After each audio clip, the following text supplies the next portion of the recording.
Introduction. The language beyond words.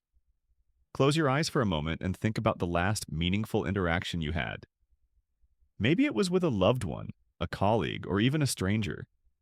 Did you notice the way their eyes softened, the way they leaned toward you, or the way their voice carried a certain tone?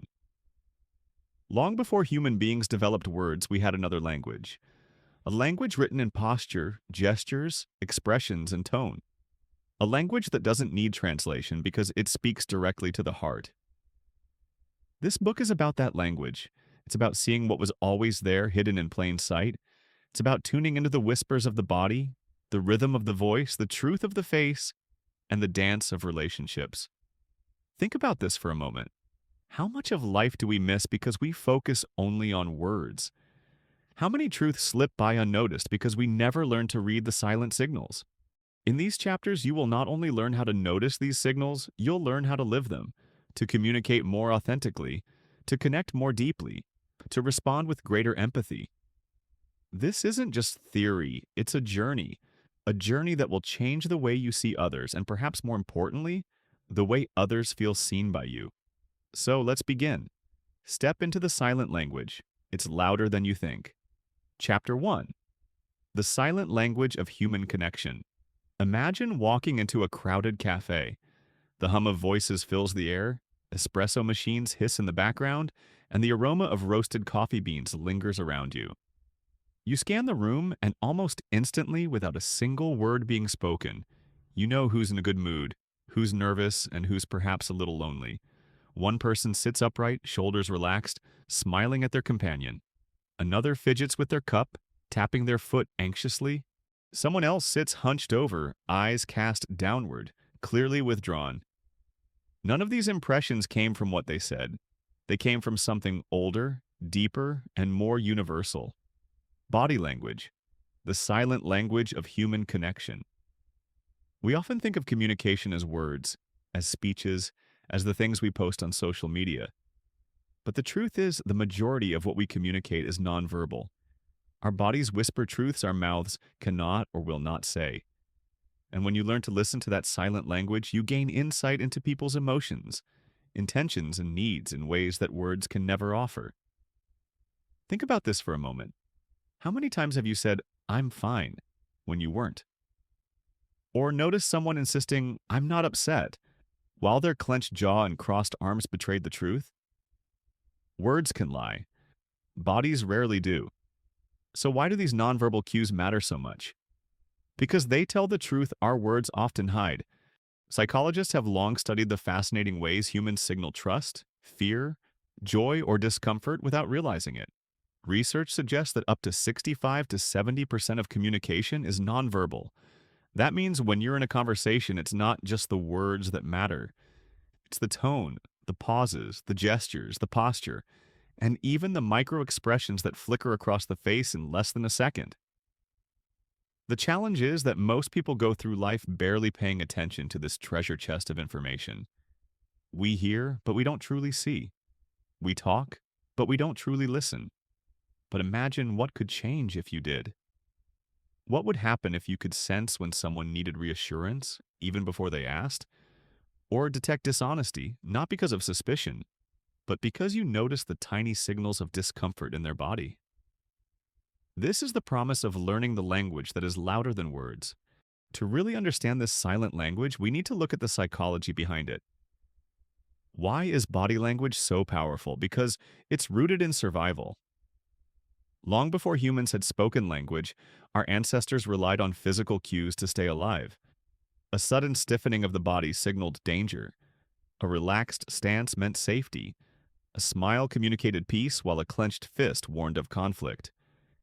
These signals bypass conscious thought. Your nervous system reacts to them instantly. That's why you can walk into a room and immediately feel the vibe without anyone explaining it.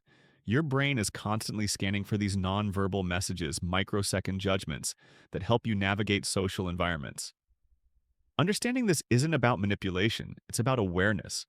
The more you recognize the signals in others and yourself, the more authentic and compassionate your connections become. Let's bring this into everyday life. Imagine you're in a job interview. You've prepared your answers, rehearsed your stories, and ironed your best shirt. But the interviewer notices you slouching slightly, avoiding eye contact, and nervously rubbing your hands. What story is your body telling? Probably not the one you want. Now, picture the same interview where you sit tall, maintain comfortable eye contact, and let your hands rest calmly. Your words haven't changed, but the silent message has. Suddenly, you appear confident, capable, and trustworthy. Or think about relationships. Have you ever felt unheard because someone was glued to their phone while you were speaking? The body's message was clear. You're not my priority right now. But when someone leans in, nods gently, and mirrors your gestures, you feel deeply understood, even if they haven't said much at all. Our bodies constantly broadcast these silent messages. The question is, are we tuning in? Pause and ask yourself, when was the last time someone's body language spoke louder than their words? Did you listen? Or did you ignore it? And more importantly, what silent messages are you sending every day without even realizing it? This journey we're on together isn't just about spotting crossed arms or raised eyebrows. It's about tuning into the psychology of presence. It's about learning to see others with clarity and empathy, and becoming more mindful of what you communicate silently. As we move through this book, I'll share stories from psychology, practical exercises you can try in your daily life, and insights that will make you more attuned to the invisible conversations happening around you. But for now, remember this: your body is always speaking. The question is, are you paying attention? In the next chapter, we'll explore one of the most misunderstood aspects of body language: the signals of comfort and discomfort. By the end of it, you'll start to notice patterns you've never seen before, clues hidden in plain sight that can transform the way you connect with people. So stay with me, reflect on your own silent language today, and if you're enjoying this journey so far, share your thoughts in the comments, like this video, and subscribe for more. The deeper we go, the more fluent you'll become in the language that speaks louder than words. Chapter 2: Comfort and Discomfort, the True Signals of the Body. Picture this. You're sitting across from someone at dinner. The food is delicious, the setting is perfect, but something feels off. You notice the way they keep shifting in their chair, how they cross and uncross their legs, how they lightly scratch the back of their neck. They say everything is fine, but their body tells a different story. What you're witnessing is not a random set of movements. It's the language of discomfort. Here's a truth that often surprises people. When it comes to body language, it's less about decoding whether someone is lying or telling the truth, and more about noticing whether they are comfortable or uncomfortable. Every gesture, every shift, every expression is rooted in those two states. Think about this for a moment. When you feel truly at ease, your body knows it. Your breathing slows down, your shoulders relax, your hands rest naturally. But when you're uneasy, your body betrays you with tension, restlessness, or protective gestures. Understanding this difference, comfort versus discomfort, unlocks the heart of reading nonverbal signals. Let's step into the psychology of it. Human beings are wired to seek comfort and avoid discomfort. It's a survival instinct. Comfort tells the brain, you're safe here. Discomfort warns something might be wrong. Long before spoken language, our ancestors relied on these cues to know whether to trust or to flee. And even today, those same instincts live on in boardrooms, classrooms, and living rooms. For example, imagine a child hiding behind their parent's leg when meeting a stranger. That's discomfort. Or a group of friends laughing together at a cafe, bodies leaning in toward one another. That's comfort. These primal cues guide us whether we realize it or not. Now let's ground this in everyday life with some practical examples. In business, if you're pitching an idea and notice your colleague leaning back, arms crossed tightly, lips pressed together, those are signals of discomfort. It doesn't necessarily mean they dislike you, but it does mean something isn't sitting well. Maybe they have doubts about the idea, maybe they're distracted by another issue, or maybe they simply don't feel heard. Contrast that with a colleague who leans forward, maintains steady eye contact, and nods subtly as you speak. Their body language radiates comfort and engagement. The difference is stark. And if you're paying attention, it tells you exactly where you stand. In relationships, the same applies. When two people are in sync, their bodies often mirror one another. They sit in similar positions. Their gestures flow in harmony. But when there's distance or conflict, you'll see it. One person leaning away, creating space, their arms forming a barrier. That's the body signaling discomfort long before the mouth dares to say the words. Pause and ask yourself, how often do you pay attention to these signals in others? And just as importantly, are you aware of the signals you're sending when you feel nervous, distracted, or at ease? Here's something worth reflecting on. We often assume people hide their feelings well. The truth? They rarely do. The body is like a canvas that reveals the brushstrokes of emotion. A subtle lip bite, a tightening of the jaw, a shift of posture.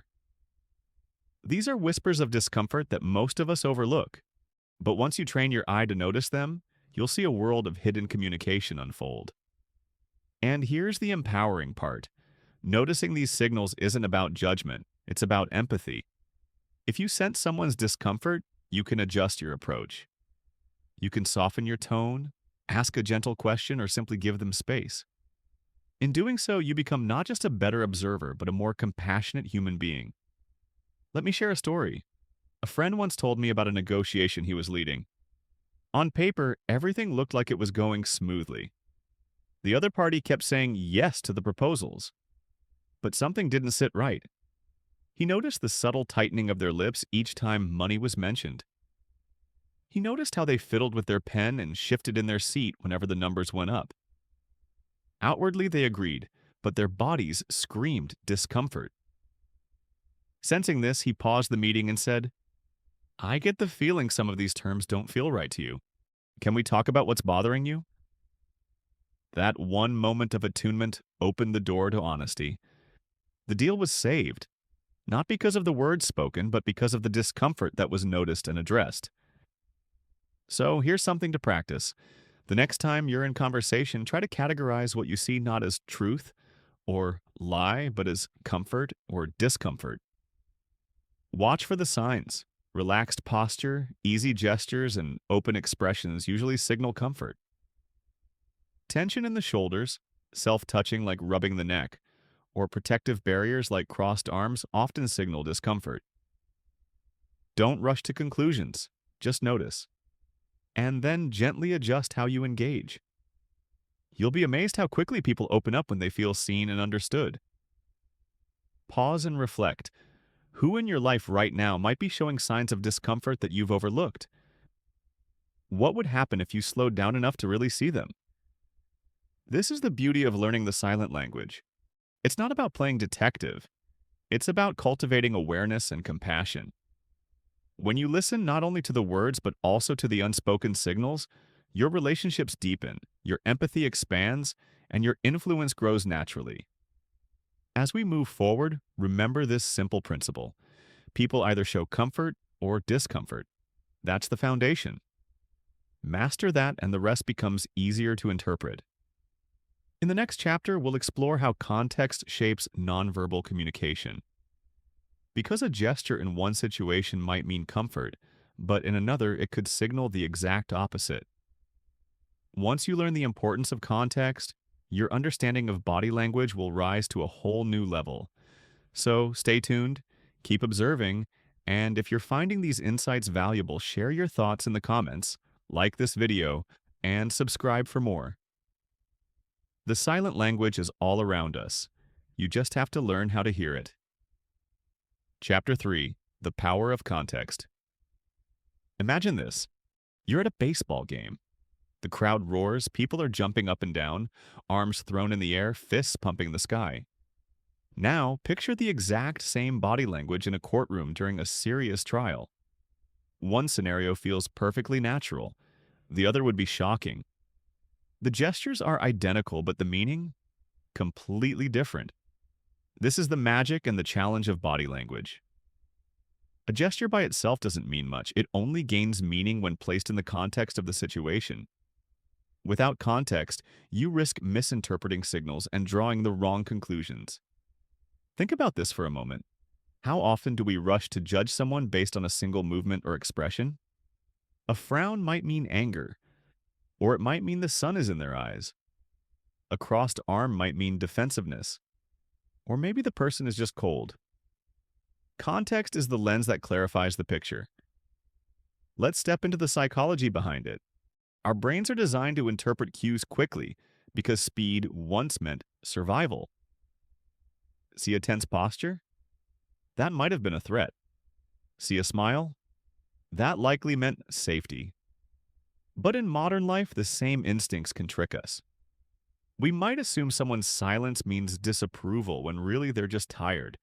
That's why professional observers, detectives, negotiators, therapists never rely on one signal. They look at clusters of behavior and they weigh them against the environment. The context always matters. Let me give you a real-world example. Years ago, I watched a manager give a presentation. During the meeting, one team member kept glancing at the clock, tapping their foot and sighing. The manager assumed the employee was disengaged, maybe even disrespectful. Later, he learned that the employee had to catch a train home to pick up their child from daycare. Their behavior had nothing to do with the presentation. Context completely changed the meaning. Pause and ask yourself, have you ever judged someone too quickly based on their body language? What context might you have missed? Here's another angle. Culture. In some countries, direct eye contact is a sign of confidence and respect. In others, it can be seen as aggressive or rude. A gesture that's friendly in one culture might be offensive in another. If you don't understand the cultural context, you might misread the message entirely. Even within the same culture, the setting matters. Laughing loudly at a comedy club feels natural. Laughing the same way in a funeral service would feel inappropriate. The behavior isn't wrong, it's the context that defines it. So how do you use this insight in everyday life? First, always ask yourself, what's happening around this person? Is the room cold? Maybe that's why their arms are crossed. Is the meeting running long? Maybe that's why they're restless. Did they just receive difficult news? Maybe that's why they're quiet. Second, look for consistency. One signal alone isn't enough. But several signals that align with the context? That's where the truth begins to emerge. For example, imagine a friend telling you they're excited about a new job. Their words say one thing, but then you notice they avoid eye contact. Their smile doesn't reach their eyes and their shoulders slump slightly. In the context of celebration, their body language tells a different story. Maybe they're anxious about the change. Let me share another story. A teacher once told me about a student who always sat at the back of the classroom, arms folded, eyes cast down. At first, the teacher thought, this student doesn't care. But when she asked gently, she discovered the student wasn't bored. He was embarrassed about his reading level. Context reframed the behavior from defiance to shame. And with that understanding, the teacher was able to offer support instead of frustration. That's the power of context. It transforms judgment into empathy. Pause and reflect. Who in your life might be showing signals you've misunderstood? What context could shift your perspective from criticism to compassion? Here's a practice you can try this week. Whenever you notice someone's body language, resist the urge to label it immediately. Instead, ask yourself, what else might explain this behavior? Create at least 3 possible contexts in your mind. This simple exercise trains you to slow down, stay open, and avoid jumping to conclusions. The beauty of learning body language is that it sharpens your awareness, not just of others, but of yourself. Think about your own signals. How often do people misunderstand you because they don't know the full context? Maybe you're quiet at a party because you're shy, not because you're unfriendly. Maybe you check your phone often during dinner because of work stress, not because you don't care. When you understand how context shapes perception, you also learn how to manage your own presence more thoughtfully. So, let's bring this together. A gesture without context is like a single word torn from a sentence. It might be powerful, but without the surrounding meaning, it can be misleading. If you want to truly read people, don't just look at what they're doing. Look at where they're doing it, why they might be doing it, and how it fits into the bigger picture.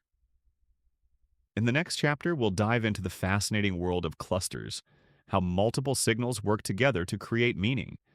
Because while one gesture can confuse, patterns of behavior reveal the deeper truth. Once you learn to see clusters, your ability to read people will sharpen like never before. So keep paying attention, keep reflecting, and if you're enjoying this journey, don't forget to share your thoughts in the comments. Like this video and subscribe for more. The silent language is everywhere. You just need to look with context. Chapter 4. Clusters. When signals come together. Imagine you're watching a movie, but instead of seeing the full scene, you're shown just a single frame. Could you really know what's happening? Probably not. One frame can be misleading. But when you see the sequence, the dialogue, the gestures, the background, you understand the story. Body language works the same way. A single gesture might confuse you. A person crossing their arms could be cold, tired, or defensive. But when you notice clusters, several signals aligning, you begin to see the real message. Think about this for a moment. Have you ever misjudged someone based on one little sign? Maybe they looked away during your story and you thought they weren't listening, but in reality they were just shy. This is why clusters matter. One signal is noise. A group of signals is a pattern, and patterns tell the truth. Let's dive into the psychology of why this is so important. Our brains are pattern-seeking machines. From ancient times, survival depended on recognizing clusters of cues like the rustle of bushes, the growl of an animal, and the sight of movement. One cue might be random, but several cues together? That meant danger. Today, the same principle applies socially. One nervous twitch might not mean anything, but combine it with a trembling voice, sweaty palms, and a rigid posture, and the pattern tells you, this person is deeply uncomfortable. Professionals who rely on reading people, therapists, investigators, negotiators, all focus on clusters. They know that no single gesture can be trusted in isolation. Only the harmony of multiple cues reveals the real state of mind. Let me illustrate with a story. A friend once told me about a job interview he conducted. The candidate answered questions with confidence, but something felt off. He noticed the candidate smiled often, but the smile didn't reach the eyes. At the same time, the person avoided eye contact, shifted in the chair, and rubbed the back of their neck repeatedly. Alone, any one of these gestures might be meaningless. Together, the cluster revealed discomfort and insecurity. The friend said later, "It wasn't the words that convinced me, it was the pattern. The words said confidence, but the body said fear." Here's another example you may relate to. Imagine you're talking to someone you like. You wonder, are they interested in me? One sign alone, like them smiling, doesn't mean much. People smile out of politeness all the time. But add other signals, leaning closer, maintaining eye contact, mirroring your gestures. Now the cluster paints a different picture. Their interest becomes much clearer. Pause and ask yourself, do you tend to focus on single gestures or do you look for patterns? How often might you have misinterpreted someone because you didn't see the cluster? So, how can you practice noticing clusters in everyday life? First, slow down. Instead of jumping to conclusions after one movement, take a mental step back and observe for a little longer. What happens over the next 30 seconds? Do other signals confirm or contradict what you first noticed? Second, think in terms of themes. If several signals point toward relaxation like open posture, a genuine smile and hands resting comfortably, you can safely assume comfort. If several point toward tension like rigid shoulders, compressed lips, and restless feet, you can assume discomfort. Third, resist the urge to play detective with isolated cues. Remember, the goal isn't to prove someone wrong. It's to understand them better. Clusters guide you toward empathy, not judgment. Here's a small practice exercise. The next time you're in a group, try observing without speaking. Pick one person and notice 3 signals they display. Ask yourself, do these signals together suggest comfort or discomfort? Don't jump to conclusions. Just observe. Over time, this exercise will sharpen your ability to see clusters naturally without forcing it. Let me give you one more story to highlight this. A teacher once noticed a student in class who kept yawning. Her first thought was, he's bored. But when she paid attention to the cluster, the truth emerged. His eyes were red, his posture slumped, and he kept rubbing his temples. It wasn't boredom, it was exhaustion. He had been caring for a sick sibling at home. The cluster of signals revealed compassion was needed, not criticism. That's the gift of clusters. They help us avoid false assumptions and move closer to the truth. Pause and reflect. Who in your life are you judging right now based on a single behavior? What cluster of signals might you be missing that could change your perspective? As you become more skilled at reading clusters, you'll find your communication with others transforms. You'll become more patient, more understanding, and more accurate in perceiving emotions. And people will feel that you truly see them, not just the surface, but the deeper reality they're living. So remember this, body language is like a symphony. One instrument alone can be beautiful, but it's the combination of sounds that creates the music. If you want to understand people, don't just listen to the single notes. Listen to the orchestra. In the next chapter, we'll explore the fascinating world of baseline behaviors to understand what's normal for someone before you try to interpret their signals. Because without a baseline, even clusters can mislead you. Once you grasp this, your ability to read others will become even sharper. So stay tuned, keep practicing, and if this journey is opening your eyes, remember to share your thoughts in the comments, like this video, and subscribe for more. The silent language keeps unfolding, signal by signal, cluster by cluster. Chapter 5. Baselines. Knowing what's normal. Imagine this. You meet someone new at a party. They talk quickly, move their hands a lot, and laugh loudly. Your first thought might be, wow, they seem nervous, or maybe even a bit fake. But then, after spending more time with them, you realize this is simply how they are all the time. That's their normal. This is why establishing a baseline is so important when reading body language. If you don't know what someone usually does, you can easily mistake their natural habits for signals of stress, deception, or disinterest. Baselines are the foundation of accurate interpretation. Think about this for a moment. How often do we judge someone without ever asking, is this normal for them? Let's dive into the psychology behind baselines. Human beings are wonderfully diverse. Some people naturally speak with their hands, while others hardly gesture at all. Some laugh often, some rarely smile. Some fidget constantly, not because they're anxious, but because they have restless energy. Without a baseline, you risk falling into the trap of assumptions. A naturally quiet person might look suspicious if you expect them to be talkative. A naturally energetic person might look nervous if you don't realize that's just their everyday style. Psychologists, interrogators, and therapists all rely on this principle. Never interpret a behavior until you understand the baseline. It's like trying to detect a whisper. You need silence first to recognize the change. Let me share a story. A colleague once told me about a team member who always avoided eye contact. Many in the office thought, she must be hiding something. But over time, they learned she grew up in a culture where direct eye contact with authority figures was considered disrespectful. That wasn't anxiety or deception. It was her baseline. When you understand someone's baseline, you stop misreading their signals. You see them as they are, not as you assume them to be. Pause and ask yourself, who in your life might you be misjudging because you don't know their baseline? What behaviors have you assumed were signals when they might simply be habits? Here's another example. A manager noticed one employee always tapped their pen in meetings.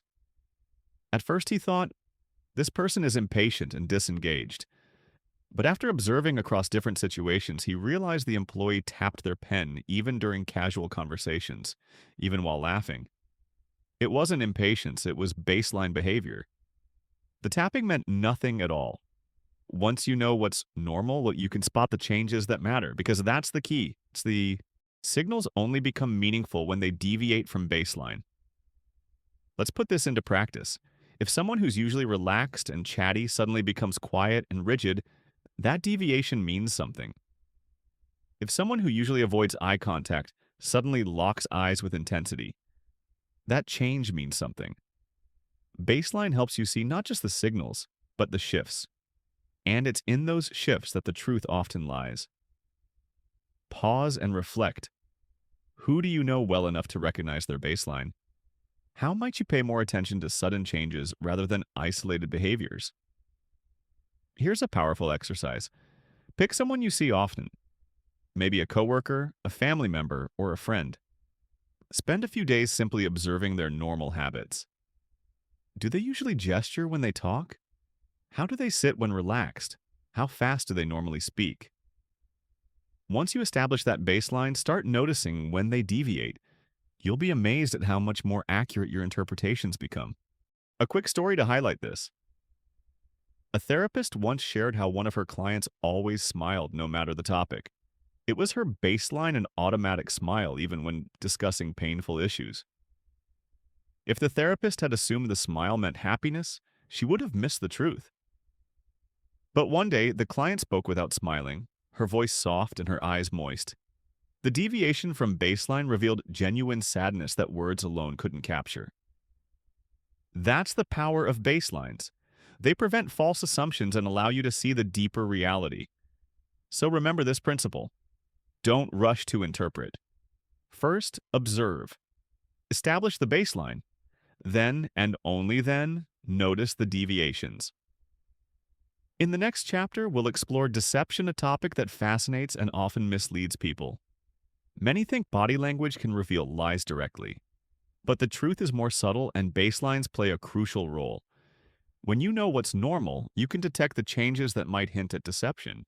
So stay tuned, keep practicing your eye for baselines, and if you're finding value in this journey, share your thoughts in the comments, like this video, and subscribe for more. The silent language grows clearer with every step you take. Chapter 6. The Myth and Reality of Detecting Lies. Think about the last time someone lied to you. Maybe it was small. I'm almost there, when they hadn't even left the house. Or maybe it was big. Something that shook your trust. When we think of lies, we often imagine dramatic giveaways, shifty eyes, fidgeting hands, a nervous laugh. Movies and TV shows have trained us to believe that spotting a liar is simple, almost like reading a neon sign above their head. But here's the truth. Detecting lies through body language is far more complex than Hollywood would have you believe. There is no single gesture, no magical tell that reveals deception every time. If you cross your arms, it doesn't mean you're lying. If you look away, it doesn't mean you're hiding something. The real key lies in noticing changes from someone's baseline. Those subtle shifts in comfort and discomfort that signal something might be off.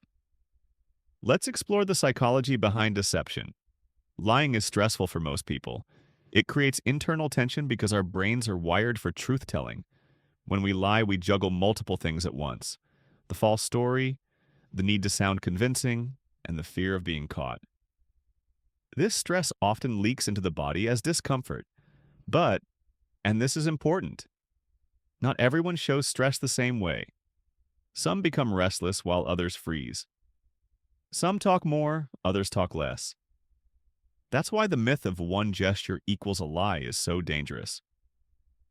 Deception reveals itself not in a single movement, but in patterns of change. Let me give you a story. A manager once told me about an employee who denied making a costly mistake. As the employee spoke, he scratched his neck, avoided eye contact, and tapped his foot. At first glance, these might seem like classic lying signals, but the manager knew this employee's baseline. He always fidgeted, even when telling the truth. What stood out wasn't the fidgeting, it was the sudden tightening of his lips and the way his voice dropped when the mistake was mentioned. That deviation from baseline revealed discomfort, and when confronted gently, the employee admitted the error. The lesson? You can't spot lies by looking for universal cues. You detect them by noticing what's different from the person's normal behavior. Pause and ask yourself, have you ever assumed someone was lying just because of a single behavior? What changes might you have overlooked that told a deeper story? Here's another real-world example. During a negotiation, a client enthusiastically agreed to terms. His words were strong. Yes, absolutely, this works for me. But as he said it, his shoulders hunched, his hand covered his mouth briefly, and his eyes darted toward the exit. Each behavior alone might mean nothing, but the cluster, combined with the deviation from his usually open posture, suggested discomfort. Sure enough, later he admitted he had serious reservations. He wasn't technically lying, he was just withholding his doubts. But the body leaked the truth. So how can you use this insight in daily life? First, stop looking for the liar's pose. It doesn't exist. Instead, focus on establishing a baseline for the person. Then, watch for sudden shifts when sensitive topics arise. Does their tone change? Do they create barriers with their body, like folding arms or turning slightly away? Do they display signs of stress not seen before? Second, look for timing. A gesture that happens exactly when a question is asked, like scratching the neck right as they deny something, can be more meaningful than the same gesture happening at random. Context and timing make all the difference.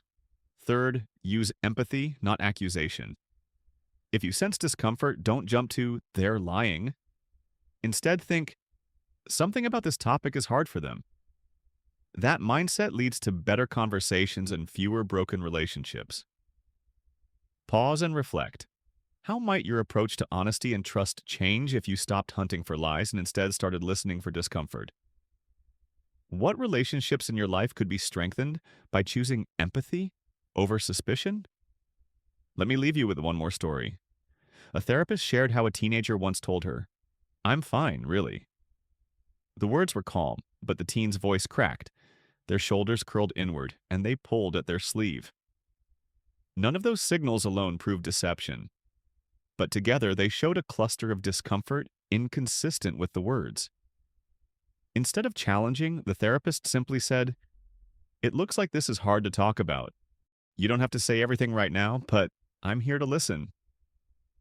That moment of compassion opened the door to honesty. The teen wasn't lying to be malicious, they were hiding because they felt vulnerable. And the therapist's attunement helped them feel safe enough to tell the truth. So here's the reality. Body language won't let you play human lie detector, but it will help you notice when something doesn't add up, when comfort turns into discomfort, when words and body fall out of sync. And those are the moments worth paying attention to. In the next chapter, we'll dive into one of the most overlooked aspects of body language: space and territory. How close we stand, how much room we take, and how we protect our personal bubble says more about us than we realize. Understanding space will take your reading of nonverbal signals to an even deeper level. So stay with me, keep reflecting, and if this journey is opening your eyes, share your thoughts in the comments, like this video, and subscribe for more. The silent language has no shortcuts, but it rewards patience, empathy, and awareness. Chapter 7. Space and Territory. The Silent Boundaries. Picture yourself standing in an elevator. The doors close, and suddenly 3 strangers step in. Instantly, everyone shifts slightly, pressing into the corners, avoiding too much eye contact, trying not to brush shoulders. No one spoke a word, yet everyone understood the unspoken rule: respect my space. This invisible bubble around us, our personal space, is a powerful form of body language. How close we allow others, how we protect our territory, and how we respond when someone crosses that boundary reveals volumes about our comfort, culture, and emotions. Think about this for a moment. Have you ever felt uneasy because someone stood too close to you in line at the store? Or have you felt warmth when a close friend leaned in, closing the distance naturally? That feeling isn't random. It's biology, psychology, and culture all woven together. Let's look at the psychology of space. Anthropologist Edward T. Hall coined the term proxemics to describe how humans use space in communication.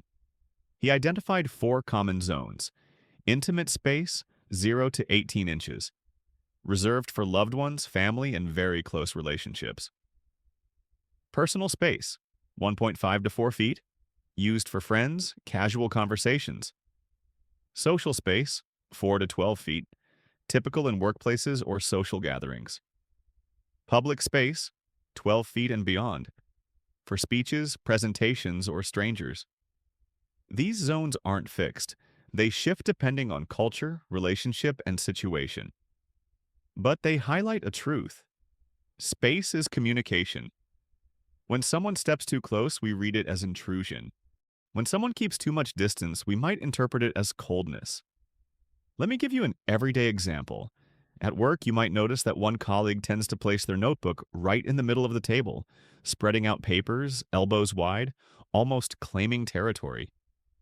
Another keeps everything tucked neatly in front of them, careful not to encroach. One signals dominance or comfort, the other signals restraint or caution. Neither is right or wrong. They're simply nonverbal expressions of how each person navigates space. Pause and ask yourself, how do you arrange your belongings in a shared space? What silent messages might you be sending without realizing it? Here's a story that captures this perfectly. A friend once told me about visiting a new boss's office. The desk was enormous, and the boss sat at the far end, creating a gulf of space between them. My friend said it felt like a silent message. I'm in control, and you're on my territory. Later, when the boss wanted to build rapport, he shifted his chair closer, leaned in, and suddenly the dynamic felt entirely different. No words changed. Just space. Culture also shapes our sense of territory. In some cultures, standing close while talking is a sign of warmth and trust. In others, it feels invasive. In crowded cities, people learn to tolerate smaller personal bubbles. In rural areas where space is abundant, people often expect more distance. If you don't understand these cultural norms, you might misinterpret someone's intentions. What feels pushy to you might feel friendly to them. What feels distant to you might feel respectful to them. Now think about relationships.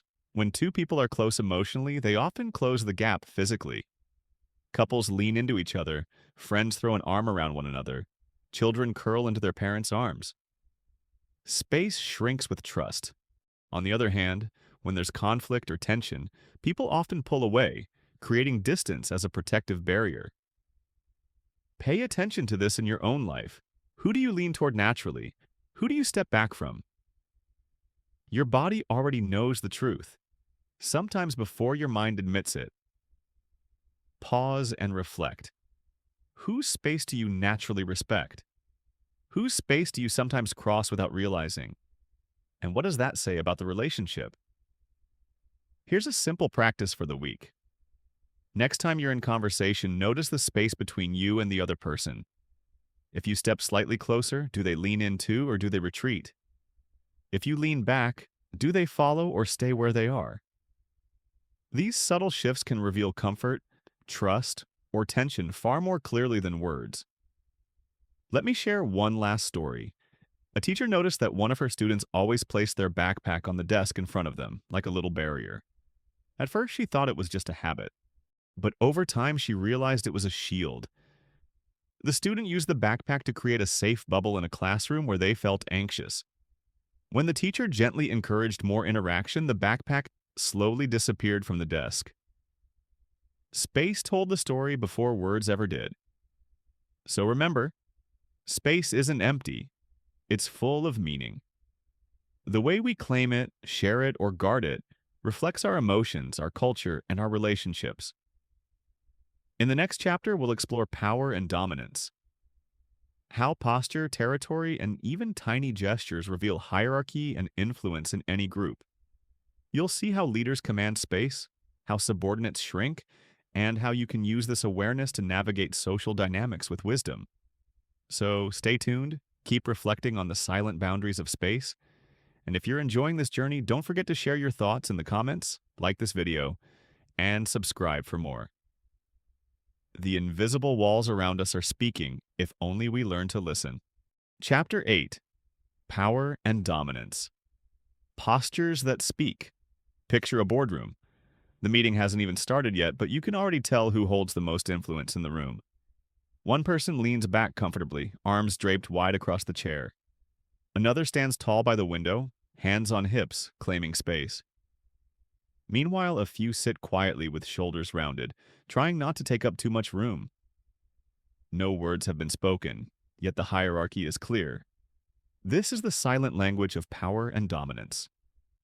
Our posture, our gestures, even the way we occupy territory tells others how confident or uncertain we feel. Think about this for a moment. How many times have you known exactly who the leader was in a group, not because of a title, but because of the way they carried themselves? That's the power of nonverbal dominance. Let's look at the psychology behind it. Humans, like many animals, use body language to establish status. A gorilla beats its chest. A peacock fans its feathers.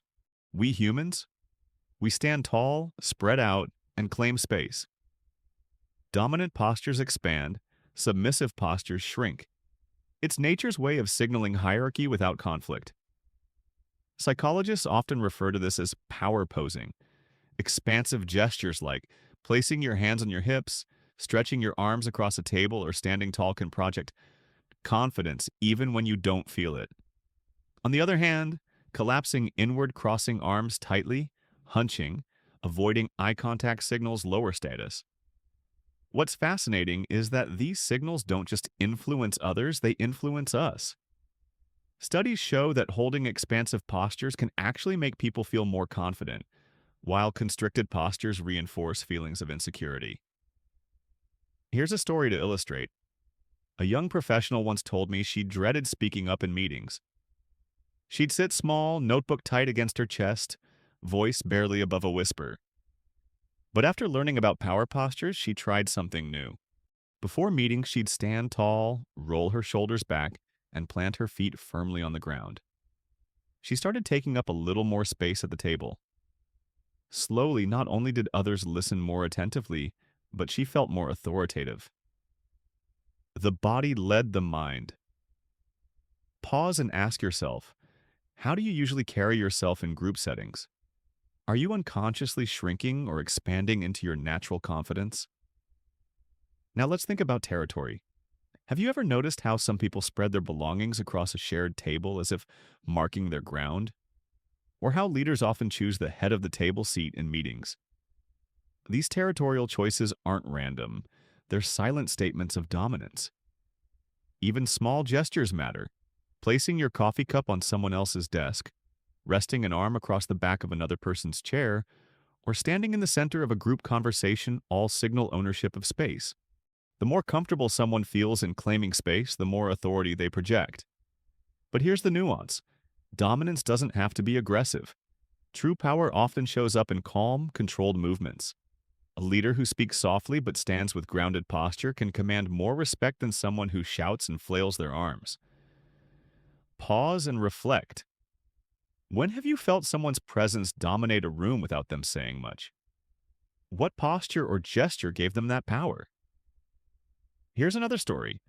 A teacher once noticed two students who both wanted to be seen as leaders. One would constantly raise his voice, pound the desk, and interrupt. The other sat tall, spoke with measured tone, and maintained steady eye contact. At first, the loud student seemed dominant, but over time, classmates gravitated toward the calm one. His controlled posture and deliberate gestures carried a quiet authority that proved more powerful than volume. That's the secret of nonverbal dominance. It's not about force, it's about presence. So how can you use this in your own life? First, become aware of your default posture. Do you slouch without realizing it? Do you fold into yourself during stressful conversations? Notice, then practice expanding. Stand tall, open your chest, place your feet firmly, and use gestures that are measured but confident. Second, watch for how others claim territory. Who leans forward to control the conversation? Who spreads out their notes to take space? Who pulls back, retreating into silence? These choices reveal the social hierarchy of the group, often before anyone speaks. Third, remember that confidence doesn't mean arrogance. Dominance rooted in respect and calmness draws people in. Dominance rooted in aggression pushes them away. The goal isn't to overpower. It's to project enough confidence that others feel safe following your lead. Pause and ask yourself, where in your life do you need to show more confident presence? And how might you practice that? Not with louder words, but with stronger posture? So here's your challenge for the week. Next time you're about to enter an important conversation, Whether it's a meeting, a date, or even a family discussion, take 30 seconds to adjust your posture. Roll your shoulders back. Plant your feet. Breathe deeply. Walk in as if you belong there because you do. Notice how differently people respond when your body speaks confidence before your mouth does. In the next chapter, we'll explore emotions, the raw signals of the heart that leak through our faces, our voices, and our gestures. Because beyond power and dominance, what truly connects us as humans is the ability to sense joy, sadness, anger, or fear in each other without a single word. So keep reflecting, keep practicing, and if you're enjoying this journey, share your thoughts in the comments, like this video, and subscribe for more. The language of power is always speaking. It's up to you whether you whisper or stand tall. Chapter 9. Emotions. Revealed, the face never lies. Imagine sitting across from someone who says, "I'm fine." Their words are calm, even flat. But in that split second after speaking, you notice a flicker. The corners of their mouth pull down, their eyebrows knit together, and their eyes glisten. Just as quickly, it's gone. If you blinked, you'd miss it. But for that brief moment, the truth was written across their face. This is the world of emotions revealed. The face is our most expressive canvas, capable of signaling joy, sadness, anger, fear, surprise, and disgust in less than a heartbeat. While words can deceive, the micro-expressions of the face are notoriously difficult to control. The face leaks truth. Think about this for a moment. How often have you known how someone really felt? Not from what they said, but from the way their expression betrayed them. Let's step into the psychology behind facial expressions. Psychologist Paul Ekman's research showed that facial expressions of basic emotions are universal. No matter where you are in the world, a smile signals joy, a furrowed brow signals anger or worry, and widened eyes signal surprise or fear. These expressions evolved as survival tools. Anger warns of conflict, fear alerts others to danger, sadness invites comfort, and joy builds bonds. Micro-expressions, those lightning-fast flashes of genuine feeling, often reveal emotions people try to conceal. They last less than half a second, but they're powerful windows into truth. The challenge is, most of us never notice them because we're too focused on words. Here's a story to bring this to life. A friend once told me about an argument with her partner. He insisted he wasn't angry. His voice was steady, his words calm. But as he spoke, a flash of tight lips and narrowed eyes crossed his face. She caught it. In that moment, she knew the anger was real, even if he didn't want to admit it. Later, when they finally addressed it honestly, their conversation turned more authentic. The face had whispered what the voice tried to hide. Pause and ask yourself, have you ever ignored a facial cue only to discover later that it told the truth? What might change if you started paying closer attention? Emotions don't just show on the face, they live in the body too. Anger tightens the jaw. Fear widens the eyes. Sadness softens the entire face.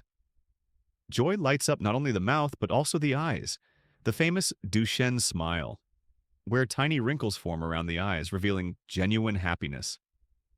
A polite smile without the eyes? That's social, not heartfelt. And here's the thing. Once you learn to distinguish genuine expressions from polite masks, you see people more clearly. You recognize the coworker who says, "Congratulations," but flashes a brief look of envy. You notice the friend who insists they're happy for you, but reveals disappointment in the downturn of their smile. You pick up on the subtle fear in your child's face before they even put words to it.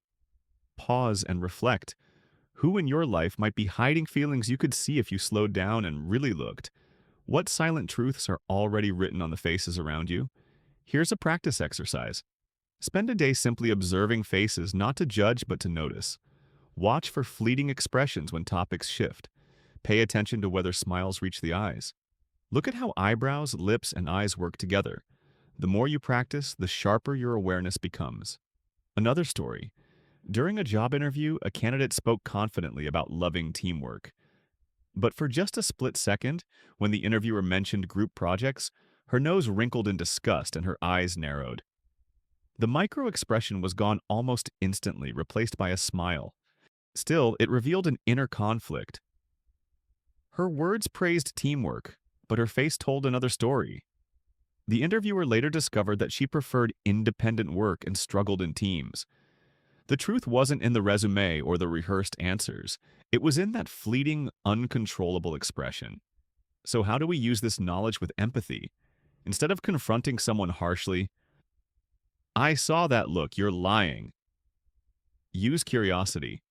If you notice discomfort on a loved one's face, gently say, "It seems like this is hard for you. Want to talk about it?" If you sense sadness in a friend's eyes, ask, "Are you really okay?" The goal isn't to catch people, it's to connect with them. Pause and ask yourself, how might your relationships change if you responded with compassion to the emotions you see, instead of ignoring them? Here's the truth. Faces rarely lie.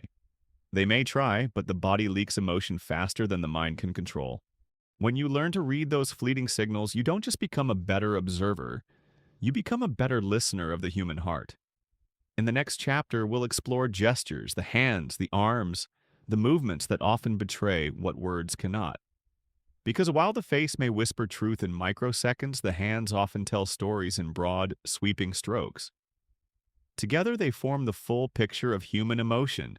So keep reflecting, keep observing, and if you're finding value here, share your thoughts in the comments, like this video, and subscribe for more. The truth is written on every face. You just need to look closely enough to see it. Chapter 10. Gestures, the hands that tell stories. Imagine you're listening to a passionate storyteller. Their eyes light up, their voice rises and falls, but it's their hands that captivate you. They slice the air to emphasize a point. They open wide to welcome you into the story. They press to their heart when speaking of something personal. Even if you couldn't hear their words, their hands alone would tell you a story. Gestures are the body's punctuation marks. They highlight, underline, and sometimes even contradict the spoken word. They're powerful, instinctive, and often reveal what someone truly feels, even when their voice stays calm. Think about this for a moment. How often do you notice someone's hands when they speak? Do they move freely or stay still? Do they point, open, clench, or hide? Each choice carries meaning. Let's explore the psychology of gestures. From the earliest days of humanity, hands were vital for communication. Before language, gestures helped our ancestors signal danger, offer peace, or share stories around the fire. Even today, gestures bridge gaps where words fail. Travelers use them when they don't speak the local language. Teachers use them to emphasize lessons. Children use them long before they master speech. Gestures can express openness like showing palms to signal honesty and safety. They can express power like pointing a finger or chopping the air. They can reveal stress like wringing hands, tapping fingers, or rubbing the neck. Here's a story to illustrate. A friend once told me about pitching an idea to investors. His words were carefully prepared, but his hands betrayed his nerves. He clasped them tightly, knuckles white, rarely letting them move. Later, one of the investors admitted, "Your idea was good, but your body didn't convince me." The stillness of his hands sent a message of tension, not confidence. The next time, he practiced using his hands naturally, gesturing with open palms, letting his movements flow with his words. The difference was striking. The same idea felt more convincing, not because of the slides or the script, but because his gestures aligned with his message. Pause and ask yourself, how do you use your hands when you speak? Do they support your message or undermine it? Gestures don't always match words, and that mismatch can be revealing. Have you ever seen someone say, "I'm not nervous," while fiddling with their pen? Or someone insist, "I agree," while shaking their head slightly? These contradictions expose inner truth. When words and gestures collide, trust the gesture. Even small movements can carry weight. Touching the face often signals stress. Covering the mouth can indicate hesitation. Rubbing the back of the neck often appears when someone feels pressure or discomfort.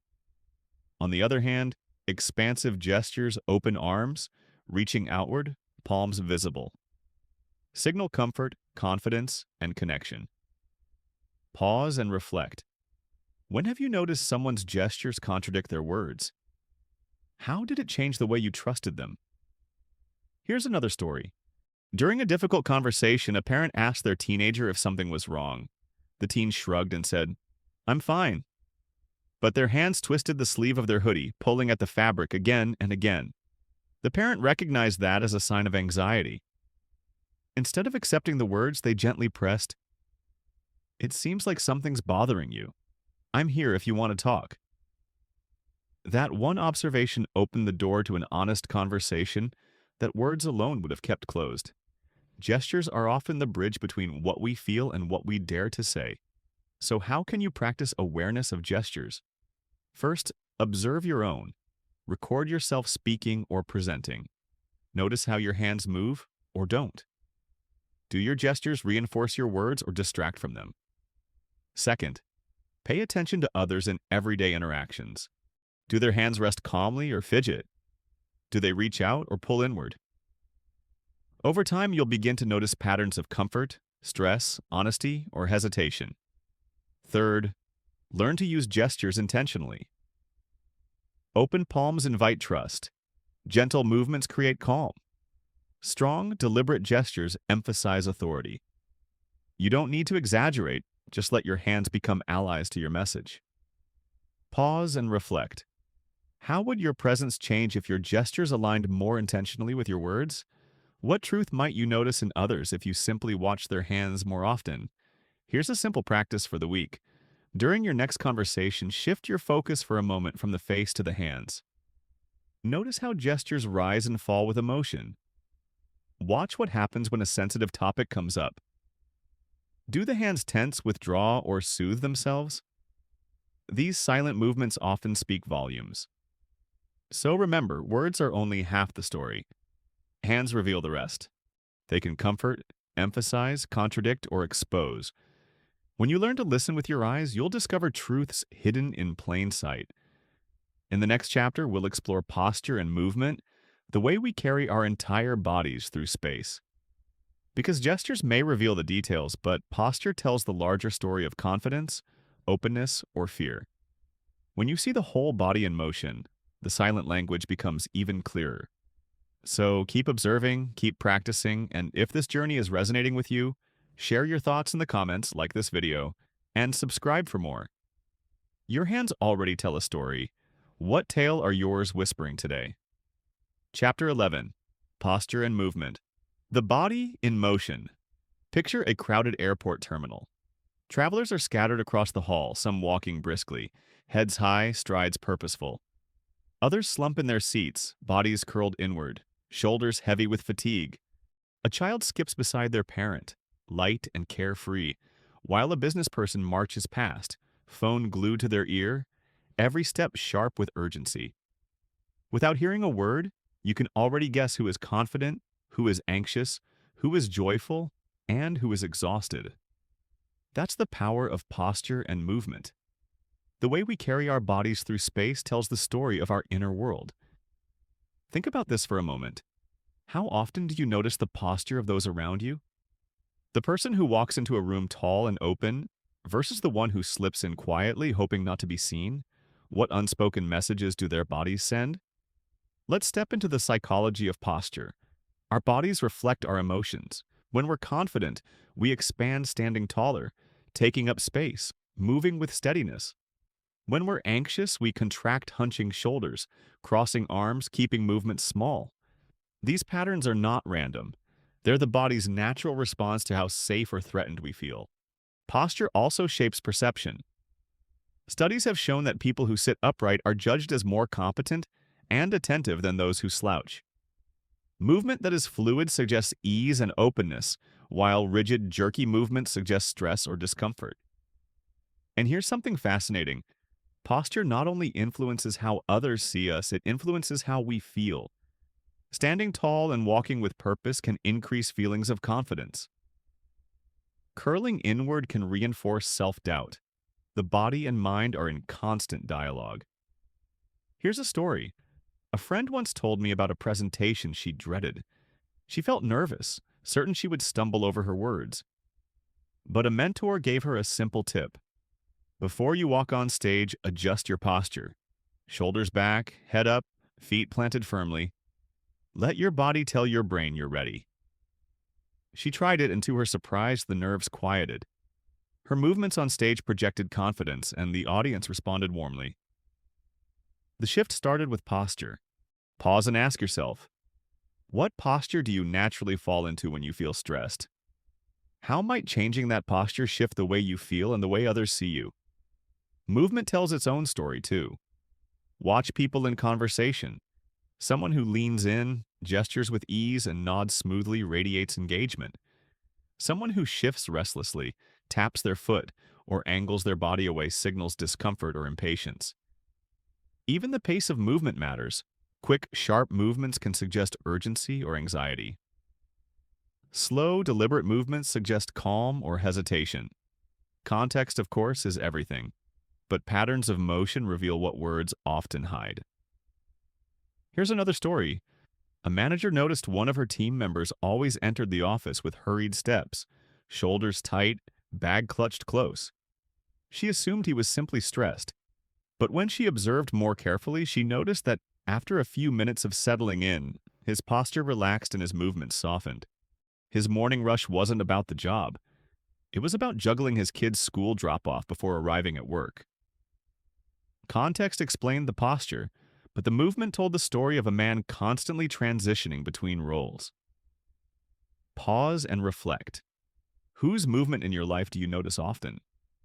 What might their pace, posture, or rhythm be revealing about their daily battles or joys? So how can you apply this awareness in your own life? First, become mindful of how you carry yourself. Are you shrinking into yourself when you want to be seen? Are you moving with unnecessary tension when you want to appear calm? Experiment with posture. Practice walking into a room with shoulders back and head high. Notice how it shifts not only how others respond, but how you feel inside. Second, observe others with curiosity, not judgment. When someone's posture is slouched or their movements seem restless, ask yourself, what might they be feeling? What story might their body be telling? Third, use posture as a tool for empathy. If you notice a loved one moving slowly, shoulders heavy, it may be their body asking for comfort. If you notice a coworker bouncing with energy, it may be their body expressing excitement. Attuning to these signals allows you to respond with compassion. Pause and reflect. How might your relationships change if you listen more closely to the posture and movement of the people around you? Here's a practice for the week. The next time you enter a room, notice your own body before you speak. Stand tall, breathe deeply, and move with calm steadiness. Then observe how others move. Do they lean toward you? Do they pull away? Do their movements flow or feel restricted? Treat posture and movement as part of the conversation, because they are. So remember this. Posture and movement are the choreography of our emotions. They reveal what words cannot, shaping not only how others perceive us, but also how we experience ourselves. In the next chapter, we'll turn to the voice, not the words themselves, but the tone, the pace, the pauses, and the rhythm that often reveal more than the content of speech. Because just as the body moves, the voice moves too. And when you learn to hear beneath the words, you discover a deeper truth. So keep observing, keep practicing, and if you're enjoying this journey, share your thoughts in the comments, like this video, and subscribe for more.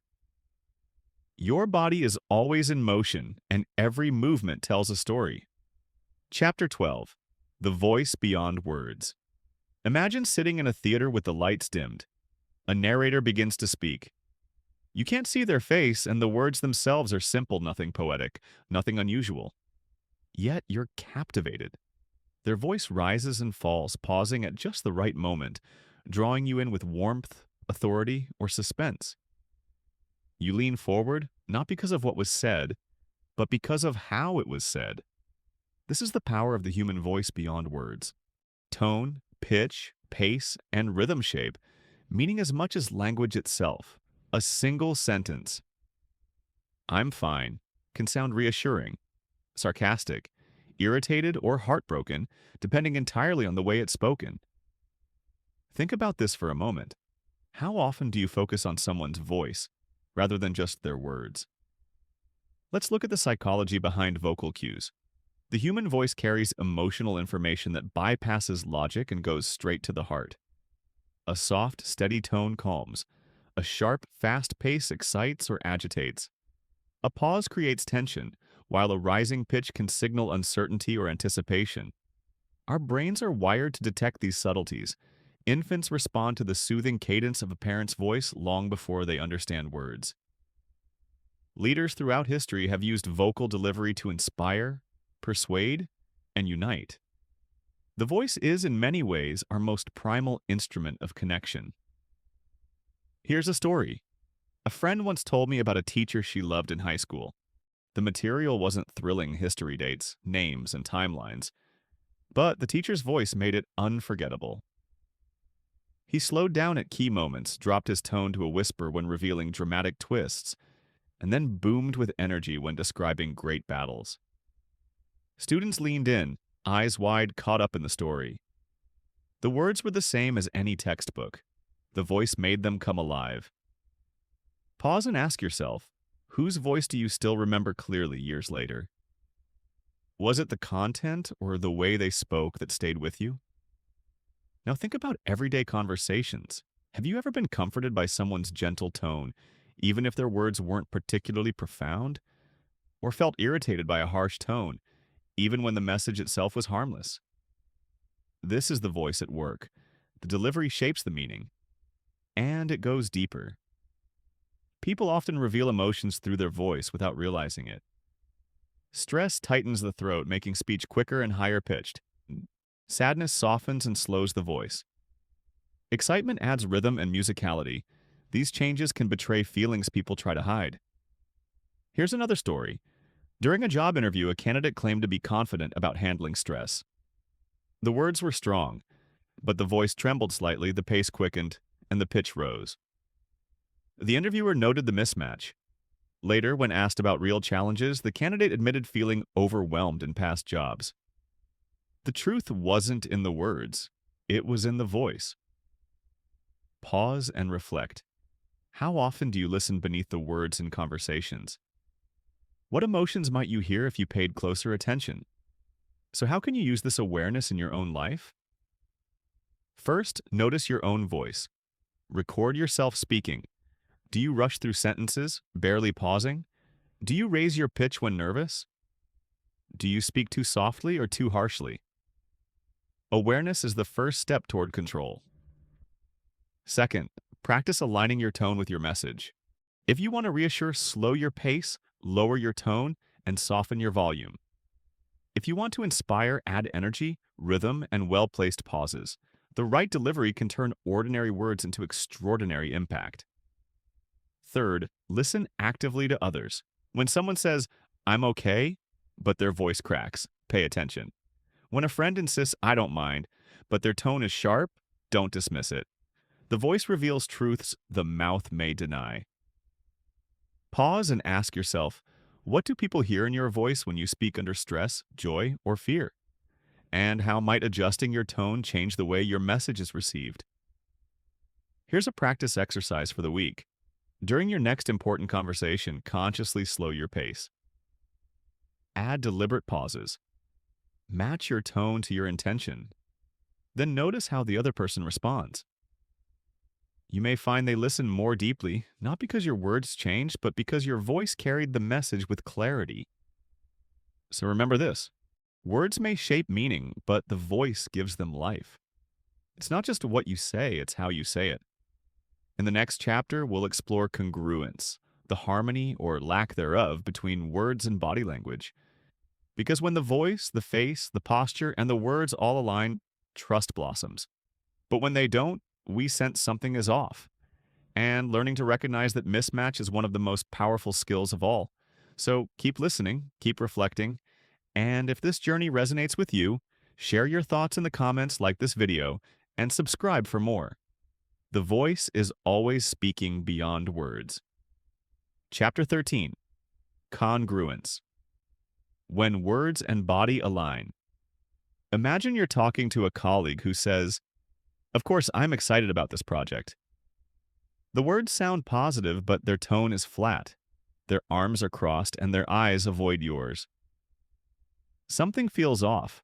You can't quite put your finger on it, but you sense the truth. They're not really excited. This uneasy feeling arises when words and body language don't match. Psychologists call it incongruence. And here's the secret. When forced to choose between what someone says and what their body shows, we almost always trust the body. Think about this for a moment. How many times have you said yes when your body screamed no? Or told someone, "I'm fine," while your posture, tone, and expression gave you away? Let's explore the psychology of congruence. Human beings crave alignment.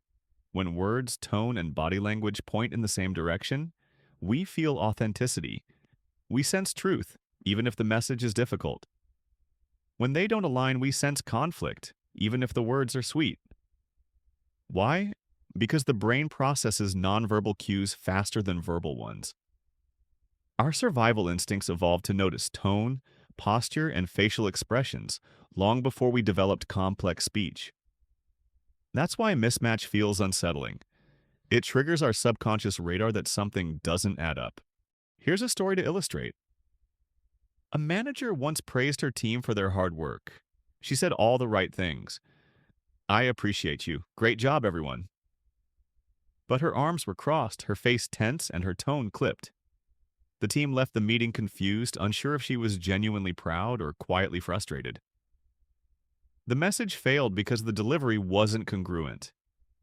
Later, when she addressed them with open gestures, warm tone, and genuine eye contact, the same words landed completely differently. The body gave the words credibility.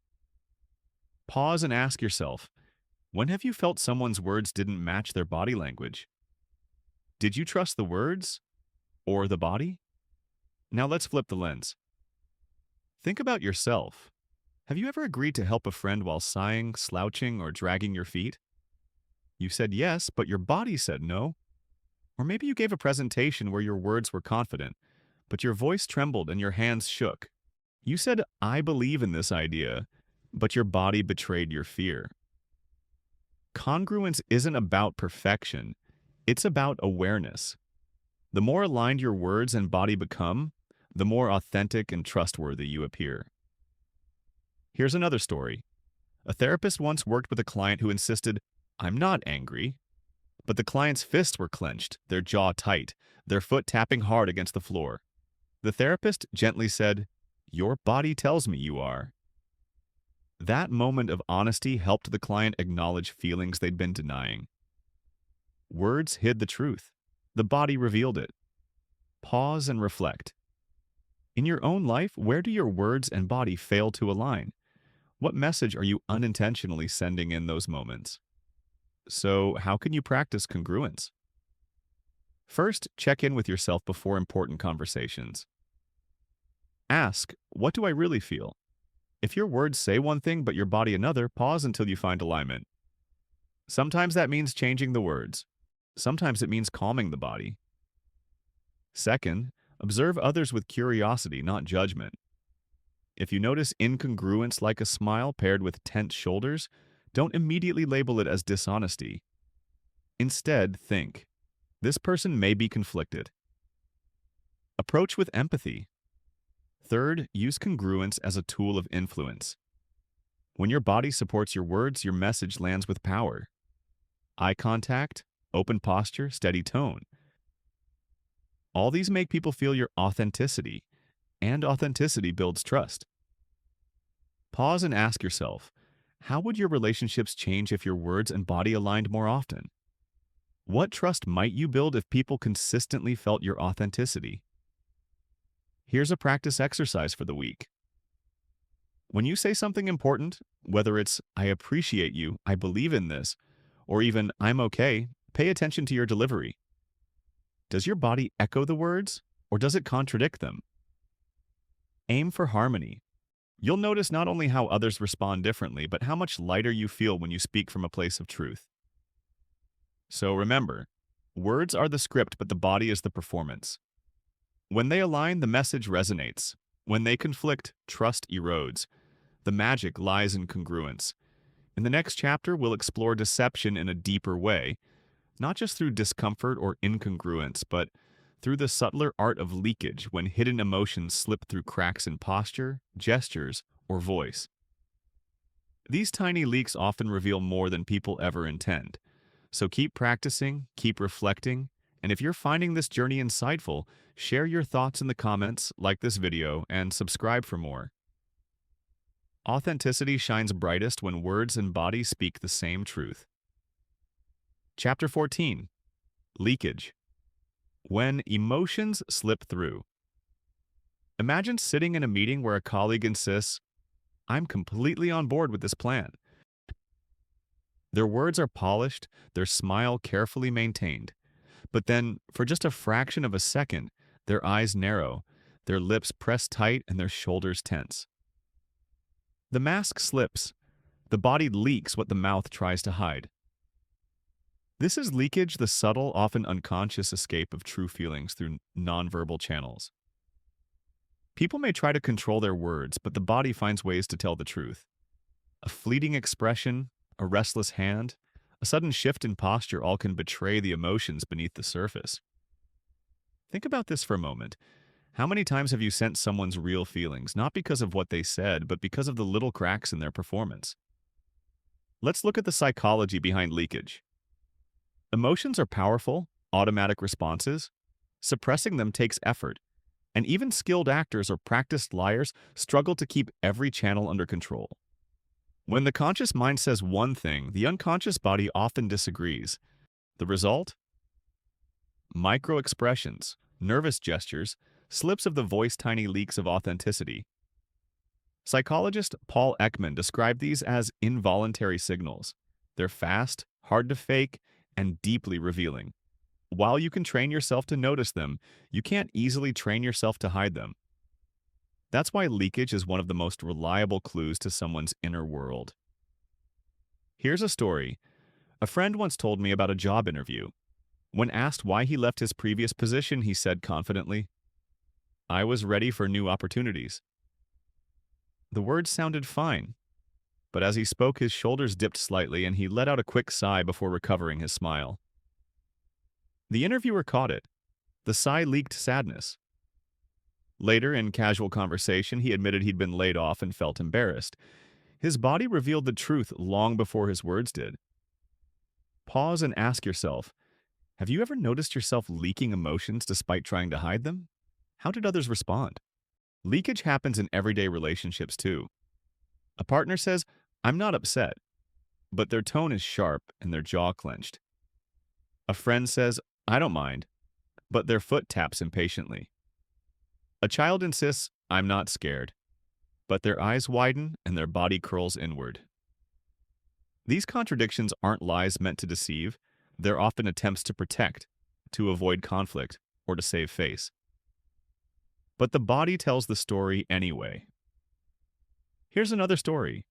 During a negotiation, one side insisted, "We're fully comfortable with this deal."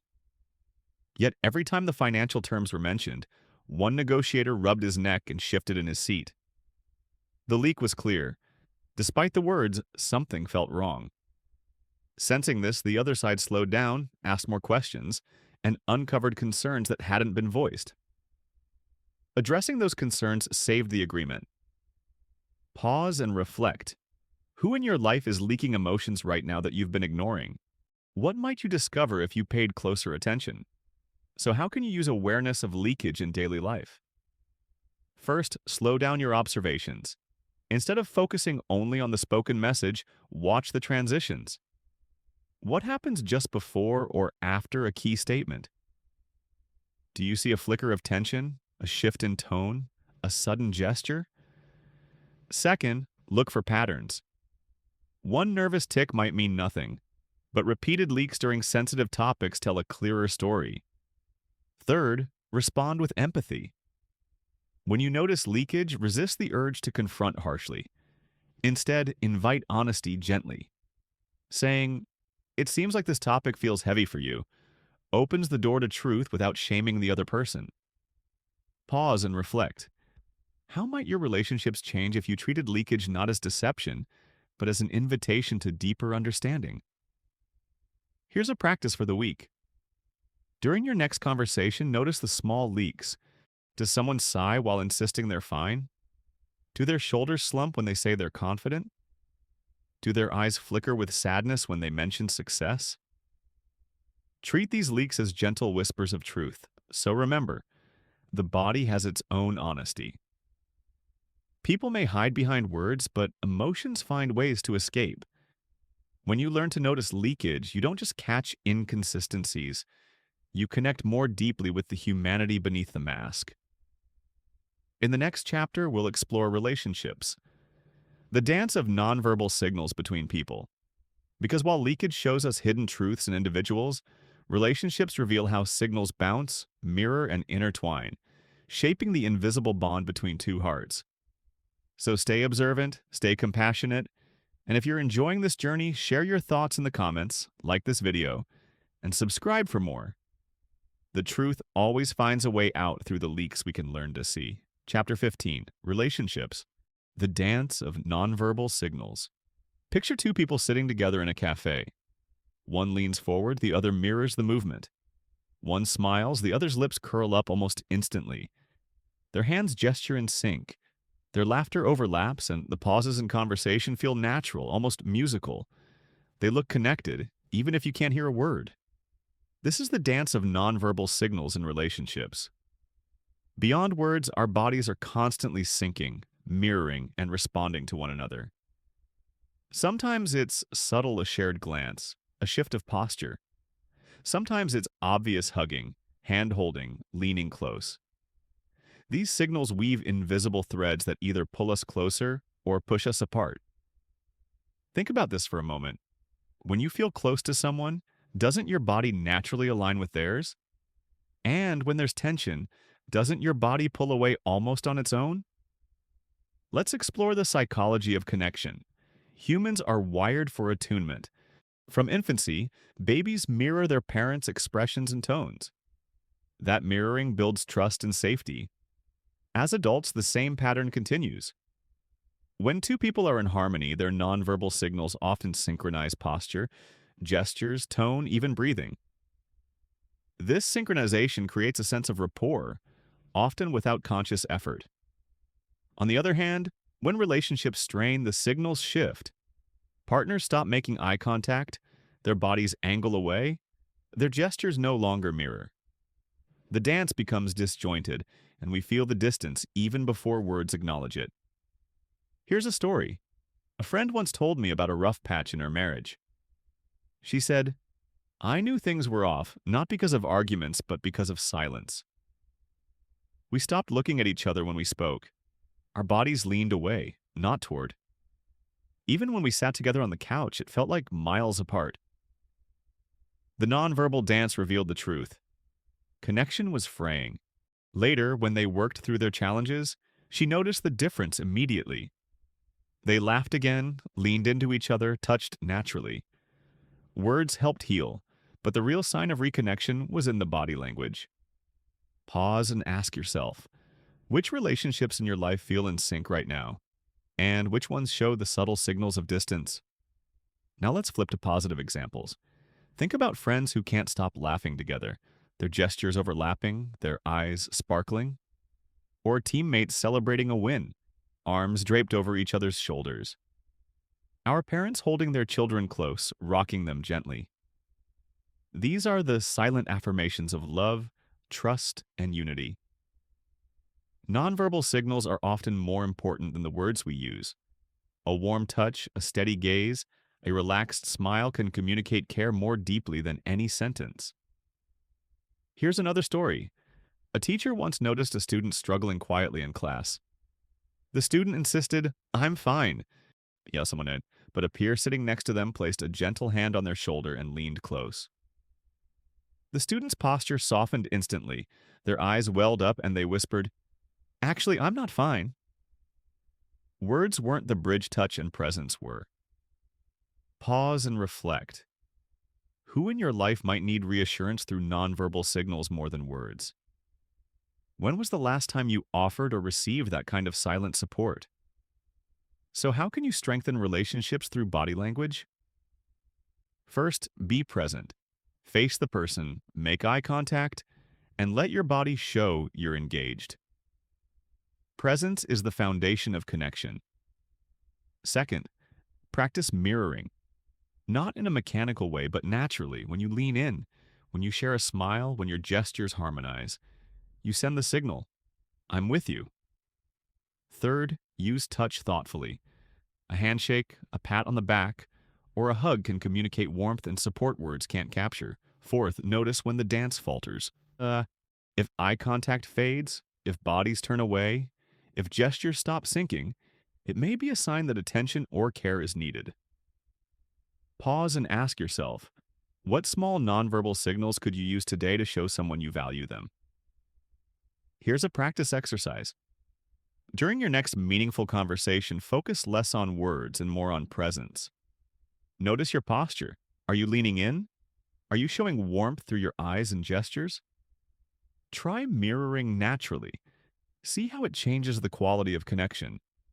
So remember, relationships are not built only on words. They're built in the dance of nonverbal signals. In the lean, the glance, the touch, the synchrony that says, you matter to me. In the next and final chapter, we'll bring everything together. We'll reflect on the journey of silent language, from comfort and discomfort to space, power, gestures, and emotions. And most importantly, we'll explore how you can carry this awareness into your daily life, making your connections deeper, your presence stronger, and your empathy richer. So stay with me for the conclusion, and if this journey has touched you, share your thoughts in the comments, like this video, and subscribe for more. The dance of nonverbal signals is always happening. What role will you play in it? Chapter 16. Living the Silent Language. Picture yourself walking into a room filled with people. Conversations flow, laughter rises, and movements ripple through the space like waves. You pause for a moment and begin to see what once was invisible. You notice the comfort in the way two friends lean toward each other. You sense the tension in a man's clenched jaw as he listens silently. You catch the joy in a child's bouncing steps, the warmth in a stranger's gentle smile, and the quiet fatigue in a woman's slouched shoulders. You've stepped into the world of silent language, and now you can hear it everywhere. This book has been a journey, a path of learning how human beings speak without words. From the first moment you notice the difference between comfort and discomfort, to the recognition of clusters, baselines, and context, to the subtle leaks of emotion and the dance of relationships, you've discovered that communication is so much richer than speech alone. Think about this for a moment. What would your life look like if you carried this awareness with you every day?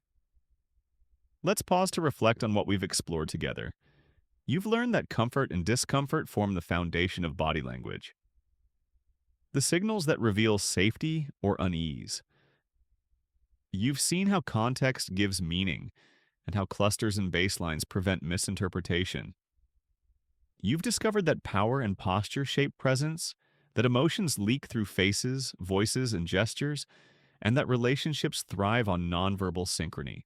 But above all, you've learned that these signals aren't tools for manipulation. They're doorways to empathy.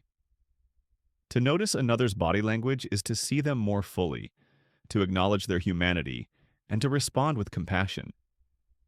Here's a story to tie it all together.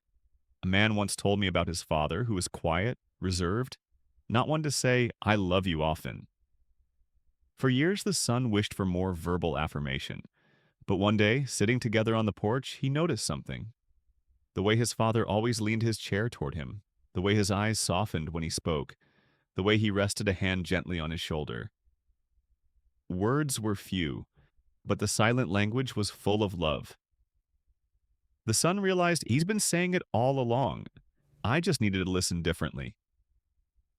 Pause and ask yourself, who in your life has been speaking to you through silence, gestures, posture, or presence?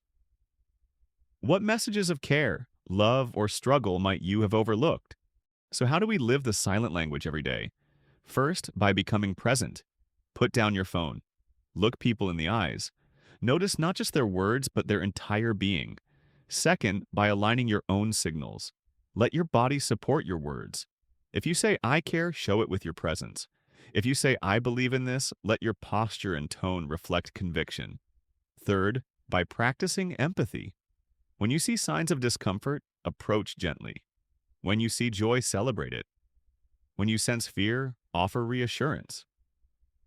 Listening to the silent language means responding with heart. Pause and reflect. How different would your relationships be if you consistently noticed and honored the unspoken messages? Here's a practice for the rest of your life. Each day, choose one interaction to focus on, fully not just the words, but the signals beneath. Notice the posture, the gestures, the voice, the eyes. Ask yourself, what is this person really feeling? Over time, this practice will change the way you see people, and in turn, it will change the way people feel seen by you. So remember this. Words are powerful, but they're only part of the story. The body whispers, the voice leaks, the face flashes truth, the space between us speaks volumes. To live the silent language is to live with awareness, authenticity, and compassion. As you step beyond this book, take this awareness with you. See the stories written in posture and movement. Hear the emotions carried in tone. Feel the connection built in synchrony. And most importantly, let your own silent signals communicate love, respect, and presence to those around you. Because in the end, the language that matters most isn't always spoken. It's lived, it's embodied, it's felt. This is your invitation. Live the silent language. Let it guide you to deeper understanding, stronger relationships, and a richer connection to the world around you. So pause for one last time and ask yourself, how will you speak without words today? And if this journey has inspired you, share your reflections in the comments, like this video, and subscribe for more. The conversation doesn't end here. It begins with you every time you choose to listen beyond words. Epilogue. Living what you've learned. You've reached the end of this journey, but really this is just the beginning. Along the way, you've learned to notice comfort and discomfort, to seek context, to watch for clusters, to establish baselines. You've learned about power, space, emotions, gestures, posture, and voice. You've discovered congruence, leakage, and the dance of relationships. But here's the truth. Knowledge alone doesn't transform us. Practice does, awareness does, compassion does. The next time you sit with someone, resist the urge to focus only on their words. Notice their eyes, notice their posture, notice the rhythm of their voice, and then respond not only to what they say, but to what they feel. Pause and ask yourself, how will I live the silent language today? Maybe it's through offering a steady gaze when a friend feels unsure. Maybe it's through opening your posture to show someone they belong. Maybe it's through softening your voice when your child is scared. Living the silent language is not about becoming a human lie detector. It's about becoming fully human. It's about listening with your whole self and letting others feel, perhaps for the first time, truly understood. So carry this with you, into your work, into your relationships, into every interaction. Because every moment is a conversation even when no words are spoken. And if this journey has opened your eyes, don't let it end here. Share your reflections in the comments, like this video, and subscribe for more. The conversation continues, silent, powerful, and alive in you.